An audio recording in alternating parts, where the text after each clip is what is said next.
How's it going, guys? Welcome back to the channel. I thought I'd run you guys through a quick tutorial video on how to change your stats within Conan. Seems a few people get lost in figuring out how to do it. So you have to do it obviously in game, and then you go into settings and you scroll across to server settings.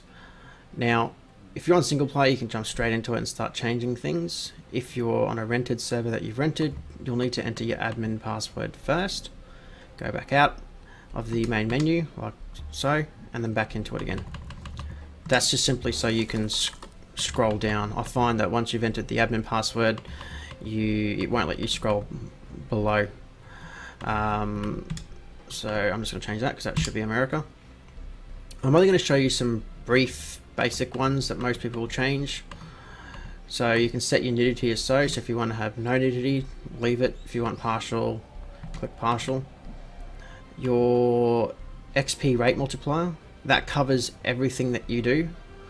So if you want your XP rate boosted, anything above 1.0 will be considered boosted.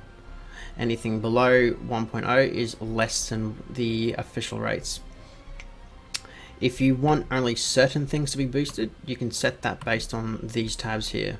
So you can go player XP time, player XP kill, and then obviously harvest. So that is obviously completely up to you. So if you want everything generic, definitely player XP multiplier. The day-night cycle speed. Anything you, again, in this tab, anything you adjust above 1.0 will make it quicker. So if you want your nighttime speed quicker, anything above 1.0 will make it quicker for you guys. Catch-up time, probably not one that's heavily used, but I'll just explain what it is based off my understanding. For those players that are new, you can select this so that when they join, they will ignore the current server time. So if you want your new members to have an extended period of daylight to get things done, you can select catch-up time. I don't know if I can actually select it. It may not even work on Xbox at the moment. But you can select it so that it'll actually ignore the server time, so they can have extended period of daylight, and once that catch-up period time is ended, they'll then be caught up with the current server time. Moving into survival. So for this little section here, if you want, so for instance stamina, if you want to reduce how often your stamina is used, you'll select that below, you'll set that below 1.0. And same goes for thirst and hunger. So on our server you'll see it's 0.1, it's the minimum. You can't actually select, you can't select 0. 0.1 is the minimum. Excuse me. These few tabs here, you can set it so whether your character will remain in the world or not. So ours is set to will. Drop equipment on death, so when you die, will you lose your equipment or not? If you don't want to lose your equipment, uncheck this box. We've got that set up so you don't lose your equipment with the current crashes. And if you run a PvP server, have this ticked. Again, that's up to you guys. If you don't want your corpse able to be looted, uncheck the box.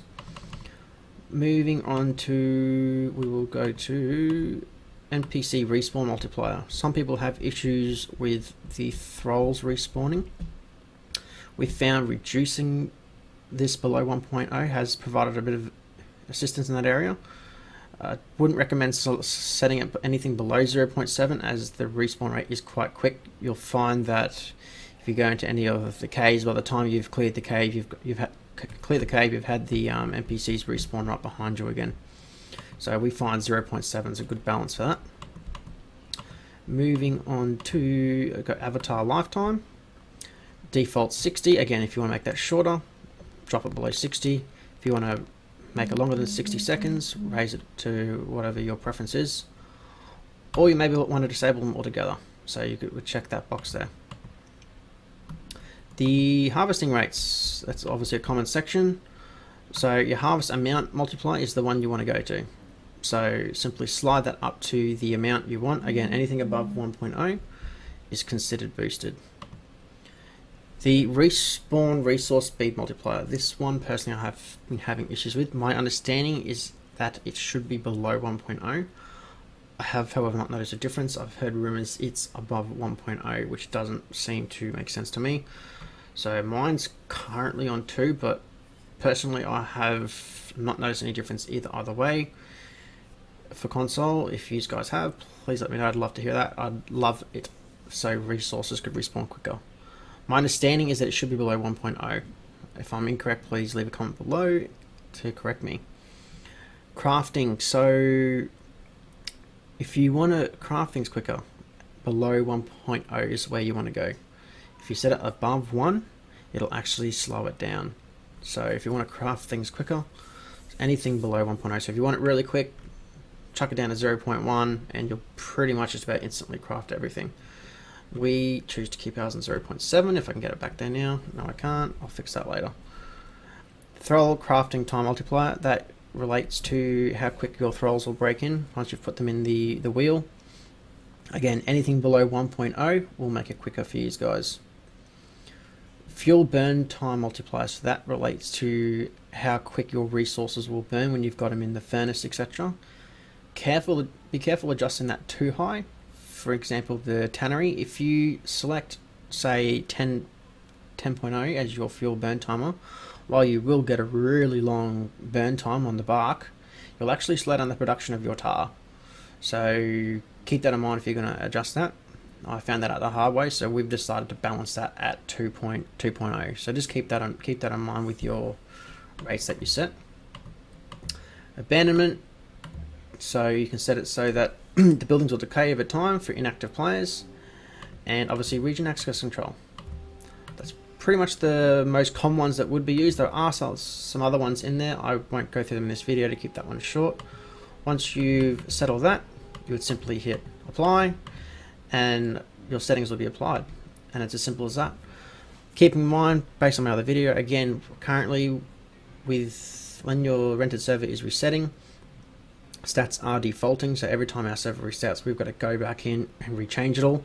I understand it's working the same on single player as well, so that's how you do it, guys. So if you're noticing you're logging in and you've got close again and you've got your nudity set to partial, that's probably what's happened. Go back in your settings, go across to server settings, and away you go. I hope that's helped those that have been struggling with this little issue. If the video has been helpful to you guys, make sure to leave a thumbs up for us, guys. And be sure to subscribe to the page so you catch all our videos that we put out as well. Take care, guys, and we'll catch you in the next video.